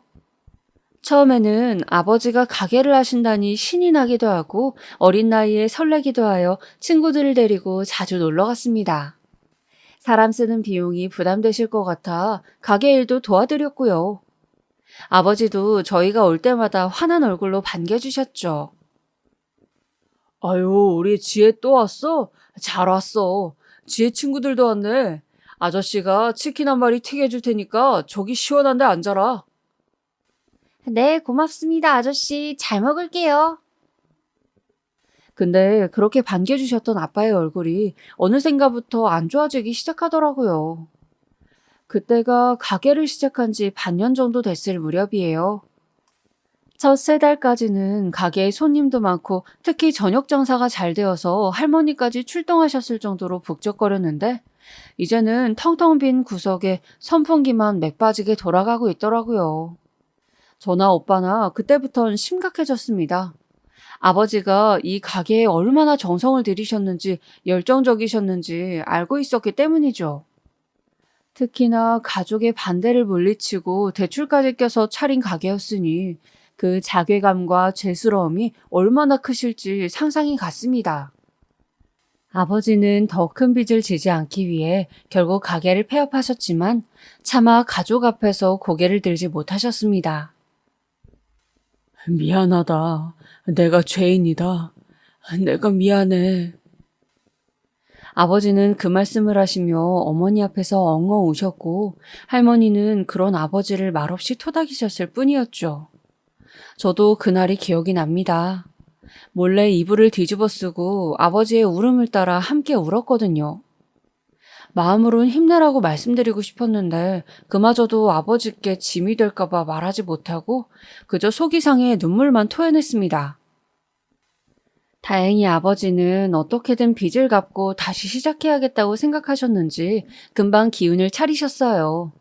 그러면서 막노동도 하시고 가끔 시간이 날 땐 대리기사 일도 하시면서 계속 돈을 버셨습니다. 아버지도 나이가 드시니 전보단 분명 힘들어 하시는 기색이 역력하셨는데 그래도 저희 앞에선 장난도 치시고 농담도 하시면서 웃음을 결코 잃지 않으셨어요. 아마 저희가 걱정하는 거 아니까 그래서 더 그러셨을 거예요. 힘들어도 힘들지 않은 척, 괜찮은 척 하시면서 아버지 역할을 해내시려고요. 그런 아버지의 노고를 하늘이 알아줘서일까요? 힘들었던 저희 집에도 좋은 일이 생겼는데요. 바로 저희 오빠가 전액장학금으로 대학에 입학을 하게 된 것이에요.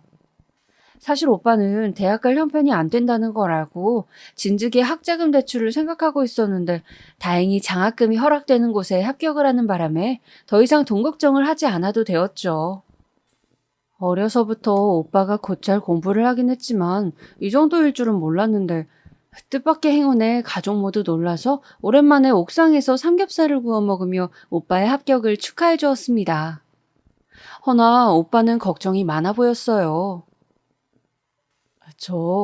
근데 나 기숙사 생활을 할 거라 집을 떠나야 하는데 괜찮아요? 그럼 녀석아, 괜찮지 그럼. 설마 서울에 있는 대학교를 집에서 통학할 생각이었어? 아니, 그건 아닌데. 그냥 떠나려니까 어머니 돌봐줄 사람도 있어야 하는데 걱정이 되어서요. 아버지도 바쁘시고 지혜도 이제 수험생인데. 오빠, 수험생이랑 엄마 돌보는 거랑 무슨 상관이야? 공부하면서도 다 할 수 있어. 엄마 돌보는 게 뭐 어렵다고? 내가 할 거니까 걱정 붙들어 매셔. 그럼 우리 딸이 있는데 무슨 걱정이야? 넌 가서 공부나 열심히 해. 요즘 젊은 애들처럼 연애도 하고 여자친구 생기면 엄마도 보여주고. 어머니의 말에 오빠는 쑥스러운 표정으로 머리를 긁적였습니다. 연애, 오빠와 가장 안 어울리는 단어였죠. 공부밖에 모르는 우리 오빠가 연애를 할 날이 올까 저도 궁금해하며 오빠를 그렇게 서울로 보냈습니다. 오빠가 떠난 곳엔 허전함이 있었습니다만 여전히 저희 가족의 일상은 바쁘게 돌아갔어요. 저는 당시 수험생이었기 때문에 공부에 매진하기 바빴고 아버지는 열심히 돈을 버셨고 어머니는 어머니 나름대로 저를 챙겨주려고 애쓰셨어요. 사실 저는 공부를 하면서부터 어머니를 돌봐야 한다는 생각 때문에 어디 대학에 지원할지 고민이 많았는데요. 어차피 서울에 있는 대학교 갈 성적은 못 되어서 주변 대학교를 알아보고 있었어요. 가능하면 집에서 통학하기 좋은 곳으로요. 근데 어머니 생각은 달랐어요. 지혜야, 너 머리 좋으니까 조금만 더 이대로 공부하면 오빠처럼 서울에 있는 대학교를 갈 수 있어. 그러니까 조금만 더 열심히 해라. 엄마, 내가 가면 엄마 혼자 남게 되잖아. 야, 그건 싫어. 난 엄마랑 붙어 있을 거야. 엄마를 봐야 안심이 된다고. 이 녀석아. 다 큰 성인이 무슨 엄마랑 있겠다 해. 너도 이제 독립할 나이가 됐으면 독립해야지. 너 등록금 지원해줄 돈 있으니까 등록금 생각하지 말고 엄마 걱정하지 말고 일단 공부나 열심히 해. 알았지? 어머니는 그때 참 아리송한 말씀을 하셨어요. 우리 집에 돈 나올 구멍이 어디 있다고 등록금이 있다고 하시는 건지. 하지만 어찌됐건 공부하는 건 학생의 본분이라 생각했고 하다 보니 저도 욕심이 나서 일단 열심히는 했던 것 같아요. 그 결과 담임 선생님의 권유로 서울에 있는 괜찮은 대학교에 넣어봤는데 예상치 못한 결과가 나왔어요. 제가 합격은 아니었지만 예비번호 1번이더라고요.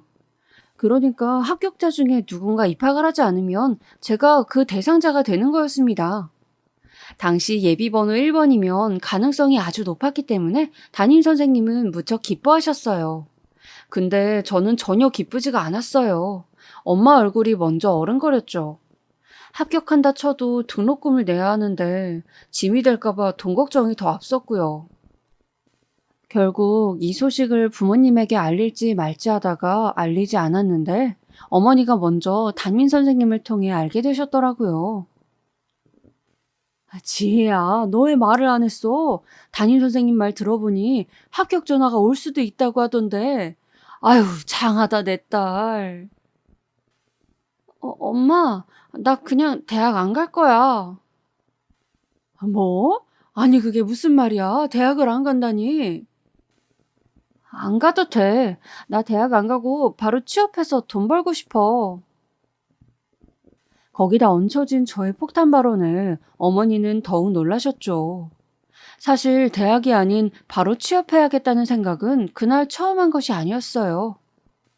오래전부터 대학과 취업을 두고 고민해 왔었는데 막상 눈앞에 보인 대학 등록금을 보니 이 돈을 갚으며 살 바에야 차라리 취업을 해서 집안의 보탬이 되어야겠다는 생각이 확고해졌어요. 그런데 어머니는 눈물로 절대 안 된다고 호소하셨습니다. 내가 널 어떻게 키웠는데 그런 말을 하는 거야. 네가 대학을 안 가겠다는 건 나 때문이라는 건데. 내가 그럼 자식 집이라는 소리밖에 더 되니? 어? 엄마 마음 생각해주는 건 고맙지만 그건 엄마가 바라는 게 아니야. 엄마가 바라는 거 아직도 모르겠어? 엄마가 바라시는 거 제 행복이셨죠. 저의 행복. 그래서 제가 지고 말았어요. 추가 합격 전화를 받고 난 후 어머니가 주신 등록금으로 학교를 등록했고 집을 떠났으니까요. 근데 어머니께 이 돈이 어디서 난 건지 궁금해 물어보니 할머니께서 예전부터 저희 대학 가면 주시려고 조금씩 국가에서 나오는 돈을 모아놓으셨다고 하더라고요. 그 돈이 얼마나 된다고 먹을 거 아껴가면서 손주 위에 모으셨단 소리에 그만 눈물이 터져 더 걸을 수가 없었습니다. 허리가 많이 아프셔 이젠 움직이지 못하는 할머니에게 전화해 너무 감사해요 할머니라는 말을 전하고 나서야 겨우 발걸음을 떼었죠. 대학교에 들어간 이후에도 저는 2주에 한 번씩 꼬박꼬박 집에 내려왔습니다. 어머니를 보기 위해서였죠. 사실 더 자주 오고 싶었지만 대학교에 와서 해야 할 과제 양도 상당히 있기 때문에 2주에 한 번이 최선이었어요. 고향으로 내려가는 시간은 지루하긴 했지만 가족을 본다는 생각을 하면 버틸만 했어요. 그러다 고향이 같아서 함께 내려올 수 있는 이성 친구 한 명을 사귀게 되었는데요. 그 남자애 역시 저희과 사람이었고 2주에 한 번 정도 고향에 내려오는 친구라 거리낌 없이 동행하게 되었어요. 너 아니었으면 가는 길이 좀 외로웠을 것 같은데 친구 생겨서 좋네. 그러게나 말이다. 아, 맞다. 너 저번에 교수님이 내주신 그 과제 했어? 아직 안 했으면 나 보여주면 안 돼? 가이드라인이 없어서 헷갈려. 그래, 자, 여기. 더군다나 그 남자애는 성격도 좋았고 친절했어요. 왜 그런 스타일 있잖아요? 누구에게나 친절하고 잘해주는 스타일. 거기다 외모도 훈훈했기에 학교 내에서 인기가 많았죠. 저는 그런 남자애와 2주에 한 번씩 만나 같이 고향에 내려갈 수 있다는 게 나름 행운이라고 생각했어요. 가는 동안 휴게소에 들려 맛있는 것도 사 먹고 돌아올 땐 노래방도 가는 등 같이 시간을 보낼 수 있었으니까요. 그런데 어느 날 갑자기 저를 잡고 충격적인 말을 하더라고요. 너는 근데 안 그렇게 생겨서 눈치가 되게 없다. 내가 너 좋아하는 거 모르겠어? 나 지금까지 티 엄청 냈는데 티 안 나? 어? 네가 날 좋아한다고? 왜? 순간 너무 당황스러워 왜라는 말부터 튀어나갔습니다. 제가 얼굴이 이쁜 것도 아니고 딱히 잘난 것도 없는데 평범한 저를 왜 좋아하는지 이해가 안 되었으니까요. 근데 제 말에 그 남자애는 더 어처구니 없단 표정으로 그러더군요. 왜라니? 네가 이쁘니까 그러지. 처음 봤을 때부터 이쁘다고 생각했어. 그래서 일부러 너 따라 고향 내려간 거고. 정말? 나 원래 집 잘 안 내려가. 너 때문에 간 거야. 그게 바로 그 남자의 첫 고백이었고 저희 연애의 시작이었습니다. 마음이 없지 않았던 저도 단번에 고백을 수락했고 저희는 그렇게 알콩달콩 남들이 하는 연애를 시작하게 됐어요. 저는 사실 이 남자가 첫연애라 낯설고 뭘 해야 하나 잘 몰랐는데 이 남자는 저와 다르게 연애 경험이 많아서 능숙하더라고요. 어수룩한 저를 잘 이끌어주고요. 덕분에 저도 연애의 맛을 알아가기 시작했죠. 그리고 이 소식을 알면 제일 좋아하실 어머니에게도 남자친구가 생겼다고 자랑했습니다. 역시나 어머니는 한번 데려오라며 난리였어요. 알았어. 언젠가 꼭 보여줄게. 꼭이야, 꼭. 우리 딸 남자친구 너무 궁금하네. 잘생겼어? 만나보면 알지. 기대해. 근데 연애를 하니 너무 죄송하게도 가족에게는 소홀해지게 되었습니다. 오빠랑은 같은 서울에 살아서 종종 만나 저녁도 먹기도 했는데 아무래도 지방 사는 어머니와 아버지를 한번 만나러 가면 하루에서 이틀 정도를 쓰게 되니 그 시간에 자꾸 데이트를 하게 되더라고요. 심지어 그렇게 갈게 하면서 거의 2달 가까이를 가지 못한 적도 있었어요. 어머니는 괜찮다고 하셨지만 괜히 죄책감이 들었죠. 그리고 전 몇 달 후 이 일을 두고두고 후회하게 되었는데요. 어느 날 아버지로부터 전화가 왔습니다. 아버지는 잠깐 고향에 내려올 수 없냐고 물으시더라고요. 어머니의 휠체어 바퀴가 빠지면서 언덕을 구르셨는데 그 바람에 크게 다치셨다고 하더군요. 뭐라고? 엄마가? 심각한 건 아니니까 천천히 와라. 하지만 천천히 갈 수가 없었어요. 어머니 소식에 저는 학교가 끝나자마자 불이 나게 병원으로 달려갔고, 직접 본 어머니의 상태는 아버지의 말과 달리 심각하셨어요. 여기저기 상처가 너무 많았고, 심지어 어머니 본인도 꽤 아파하고 계셨습니다. 저는 엄마를 부르며 주저앉았고, 어머니의 다독임에 간신히 진정을 했죠. 하지만 더 걱정이 있었으니 어머니를 당장 간호할 사람이 아버지밖에 없다는 거였어요. 아버지는 매일같이 일을 나가셔야 하는데. 근데 오빠가 제 생각을 눈치챘는지 먼저 그러더군요. 내가 당분간 여기서 어머니 돌보기로 했으니까 너는 돌아가. 오빠 학교는? 나 잠시 휴학했어. 돈도 벌 겸. 등록금 말고도 기숙사에서 생활하면서 드는 생활비가 있잖아. 그거 해결하려고 과외하고 아르바이트 했는데 아무래도 학교 생활하면서 하는 건 한계가 있더라. 그래서 이왕 돈 버는 거 한 학기 휴학하고 많이 벌려고. 어쨌든 오빠가 여기 집에서 살면서 엄마 간호할 수 있으니까 너는 걱정하지 말고 가도 돼. 아이, 오빠가 그래준다니 너무 고마운데. 그럼 오빠 돈 버는 건? 한 학기 휴학한다 했잖아. 넉넉해. 여기서 엄마 간호 충분히 하고 다시 서울 가서 돈 벌어도 돼. 오빠는 걱정 말라며 끝까지 저를 안심시켰어요. 덕분에 저는 서울로 다시 올라갈 수 있었고 계속 엄마 걱정이 되긴 했지만 오빠와 문자를 주고받으며 마음을 가라앉히곤 했습니다. 우리 오빠지만 그때 참 듬직하다는 생각이 들었어요. 늘 알게 모르게 조용히 가족을 위해 희생해 주었던 오빠. 남들은 오빠랑 싸우기도 많이 싸운다고 하는데 어렸을 때부터 그저 우애 좋게 지냈던 걸 생각하면 아마 오빠가 저를 많이 배려해주고 이해해 주었을 거란 생각이 들더라고요. 어렸을 땐 몰랐지만 말입니다. 학교에 돌아와선 남자친구가 역시 이 일을 많이 걱정해 주었어요. 옆에서 위로도 해주고 어머니 나으시면 얼른 보러 가자는 말도 했었죠. 그리고 바로 시험 기간이 닥쳤기 때문에 저는 오빠와 어머니를 뒤로하고 열심히 공부에만 매진했었습니다.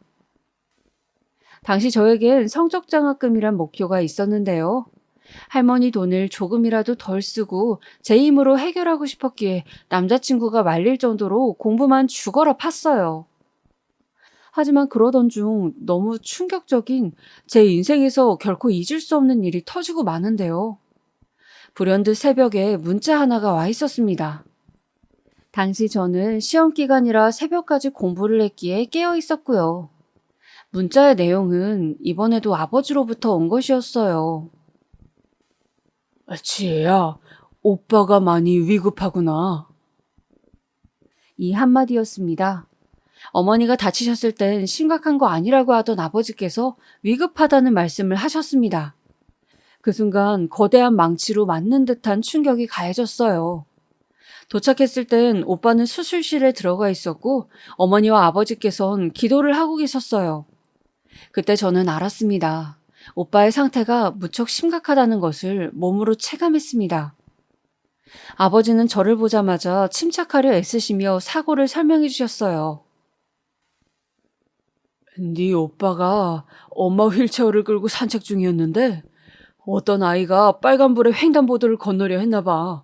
근데 마침 버스가 오고 있고 그래서 네 오빠가 아이를 막으려고 혼자 뛰어나가다가 그만 차 바퀴에 다리가 깔렸단다. 그래서 수술 중이란다. 애쓰시려 하는 아버지 목소리맨 떨림이 가득했습니다.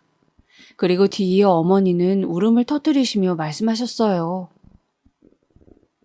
다 나 때문이다. 내가 산책만 나가지 않았어도 이런 일이 없었을 텐데. 어머니의 울음소리에 머리가 멍해지는 기분이었습니다. 삐 하는 이명이 계속해서 들려왔어요. 오빠의 수술은 꽤나 오래 걸렸습니다. 중환자실에 옮겨지기 전 의사에게 들을 수 있었죠. 오빠의 한쪽 다리를 절단했다는 것을요. 오빠가 영원히 한쪽 다리를 잃은 채로 살아야 한다는 것을요. 마취에서 깨어난 오빠를 처음 맞이한 건 저였습니다. 오빠, 지혜야, 혹시 나 다리가 없니? 다리가 보이질 않아. 저는 그 말에 아무 말도 할 수가 없었어요. 그저 울기만 했고 오빠는 그제야 알아챈 듯 했습니다. 오빠는 망연자실한 얼굴로 자신의 없어진 다리를 바라보았습니다. 제가 오빠라고 부르자 울음을 겨우 삼키는 모습을 보였죠. 그리고 제가 이 소식을 어머니와 아버지에게 전하자 어머니는 오열하셨고 아버지는 그저 고개를 떨구셨습니다. 오빠는 치료 과정 내내 무척 아파했습니다. 다리가 절단되었음에도 불구하고 계속 다리 부근의 통증을 느꼈는데 그 통증이 심한 나머지 진통제를 맞아야 했습니다. 또한 다리가 썩지 않기 위해 하루에 2번 정도까지도 소독을 해야 했는데 비명까지 지르며 아파했어요. 그 모습을 보며 저희 가족은 모두 피눈물 나는 심정으로 같이 고통스러워했습니다. 무엇보다 오빠는 정신적인 트라우마가 생겼는지 우울감에 아무것도 하지 못했습니다.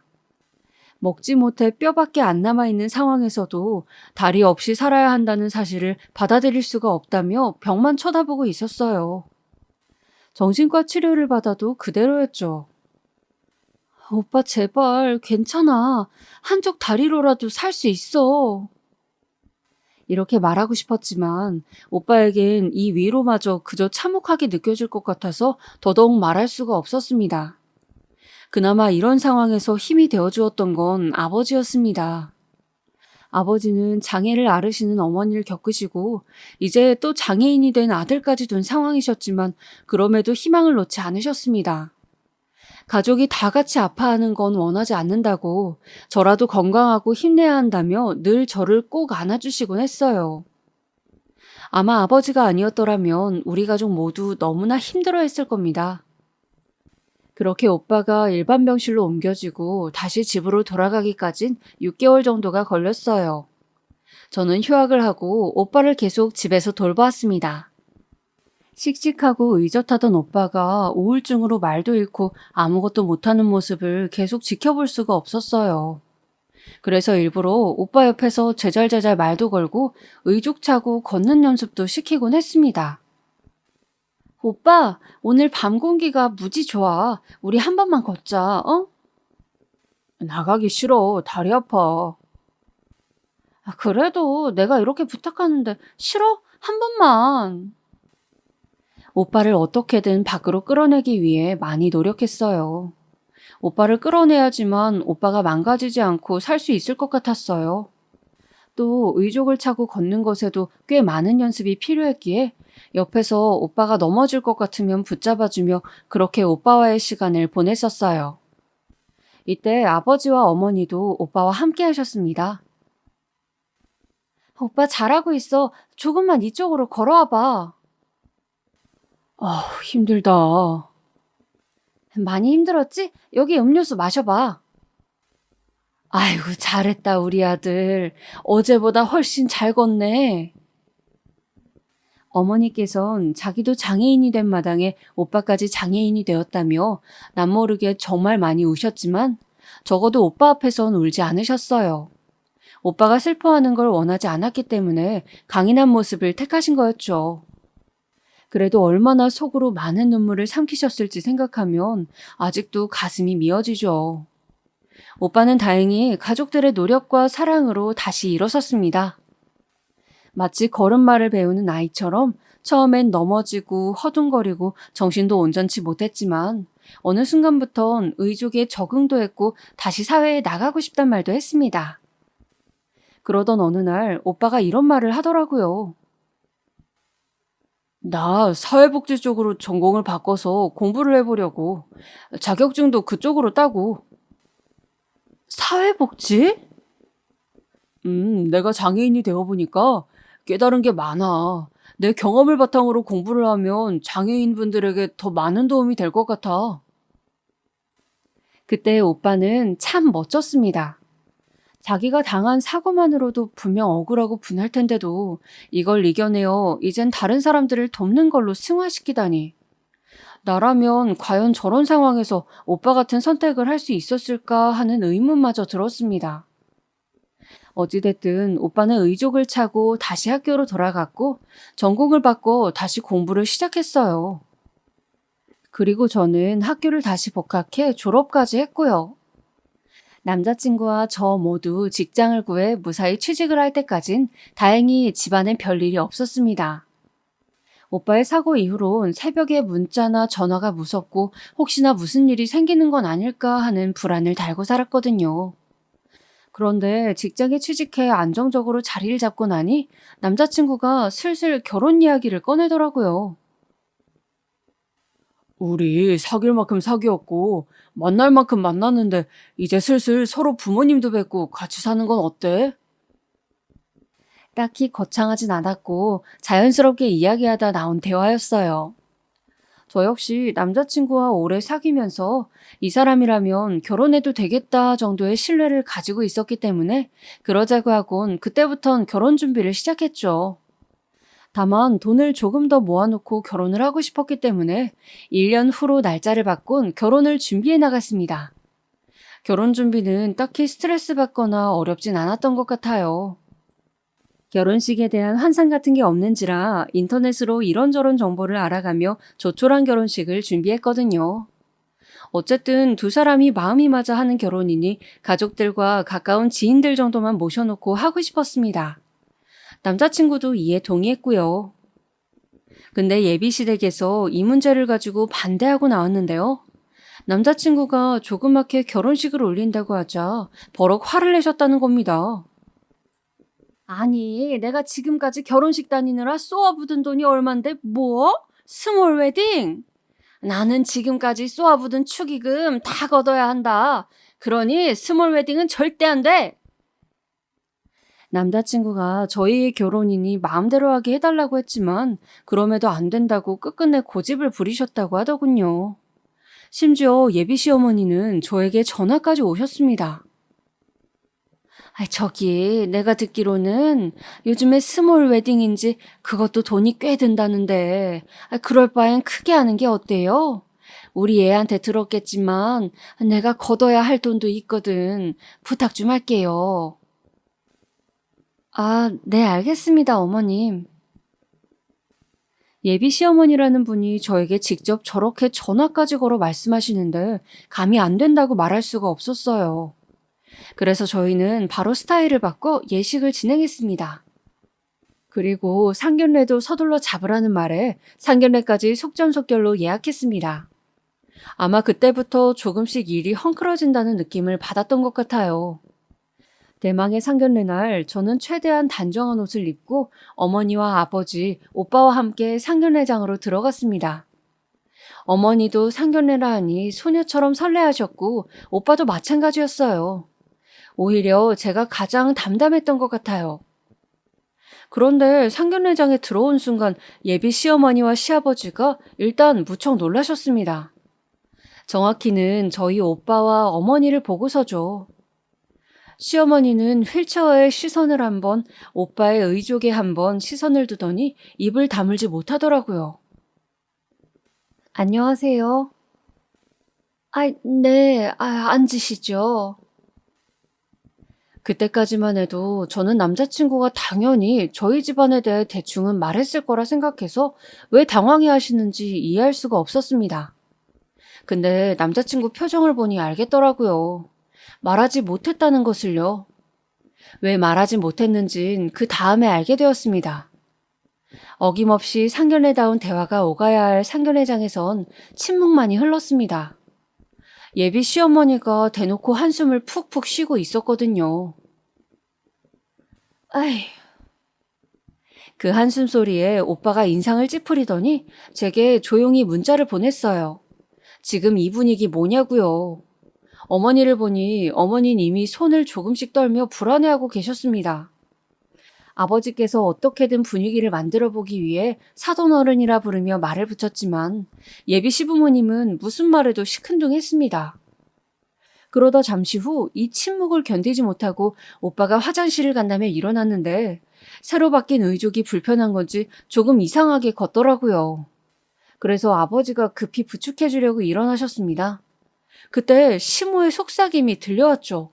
바로 앞에 있는 남자친구에게 한 말이었는데요. 한 집에 다리병신이 한 명도 아니고 두 명이라니 왜 저런 사람들을 상견례장에 오게 했어? 그 속삭임에 남자친구는 얼어붙어 버렸고 오빠 역시 나가지 못한 채 그 자리에 못 박힌 듯 서 있었습니다. 어머니는 눈물이 맺혀 고개를 떨구고 계셨죠. 무슨 말을 들은 건가 싶어 예비 시어머니를 보았지만 뻔뻔스럽게 눈을 치켜뜨고 있더군요. 엄마 왜 그래? 미쳤어? 내가 뭐 틀린 말 한 거 아니잖아. 다리 병신들을 상견례장에 오게 하는 거 그거 너무 무례한 거 아니니? 사람이 예의라는 게 있고 격이라는 게 있는데 말이야. 지금 뭐라 하셨습니까? 못 들은 거 아니잖아요. 피곤하게 왜 또 물어요? 그러니까 예의를 좀 지키시지 그러셨어요. 딸 앞에 두고 민망스럽지도 않아요? 참 우리 집안 체면도 있는데 솔직히 말해 겸상하는 것도 짜증나네요. 그 순간 충격적인 일이 벌어졌죠. 아버지께서 시어머니의 멱살을 붙잡으셨고 뺨을 올려붙이셨습니다. 예비 시어머니가 정신을 못 차리고 비명을 지르시자 가래침까지 모아 뱉으셨고요. 아버지의 행동에 저희 가족도 잠시 놀랐습니다만 아버지가 나가자며 문을 열자 이내 다 같이 밖으로 걸어 나갔습니다. 저는 가장 먼저 가족들에게 사과부터 했습니다. 엄마, 아빠, 오빠 모두 미안해요. 나 때문에 이런 일을 겪었네요. 아니다. 네가 미안할 게 뭐 있어? 저 사람들이 이상한 거다. 넌 잘못한 거 하나 없어. 아버지께선 그저 저를 꼭 안아주시며 괜찮다고 말씀하셨습니다만 마음속에 죄책감이 가라앉지 않고 출렁거렸어요. 거기다 남자친구는 하루 종일 제게 전화를 하여 만나달라 사정했습니다. 허나 이미 마음이 돌아서 버릴 만큼 돌아선 저는 단도직입적으로 말했어요. 가족과 인연 끊을 자신 없으면 여기서 끝내는 게 맞다고요. 그 말에 남자친구는 아무 말도 못하더라고요. 저 역시 오랜 시간 정들여 사귄 사람인데 이렇게 끝나는 게 아쉽고 안타까웠어요. 하지만 어쩔 수 없더라고요. 그 사람 가족과는 절대 한 가족으로 엮일 수 없었으니까요. 그런데 그 후 예비 시어머니가 될 뻔했던 여자가 저를 찾아왔더라고요. 다시 받아달라면서 말입니다. 이유를 물었더니 자기 아들이 상사병에 걸려 저를 찾고 있는데 가족과 인연이라도 끊을 것 같답니다. 그 말에 대꾸 없이 돌아섰어요. 남자친구가 아픈 건 가슴 아픈 일이지만 저희 가족 역시 만만치 않게 그 여자 말에 상처받았으니 대가를 받아야 한다면 받아야겠죠. 하지만 그 여잔 끈질기게 제가 다니는 직장까지 찾아왔어요. 예, 내가 다시 한번 부탁하마. 너 우리 아들이랑 안 보고 살 수 있니? 쉽지 않을 거 아니야. 그러니까 내가 아량 넓게 니네 그 아픈 가족까지 다 받아준다는 거야. 고맙지 않니?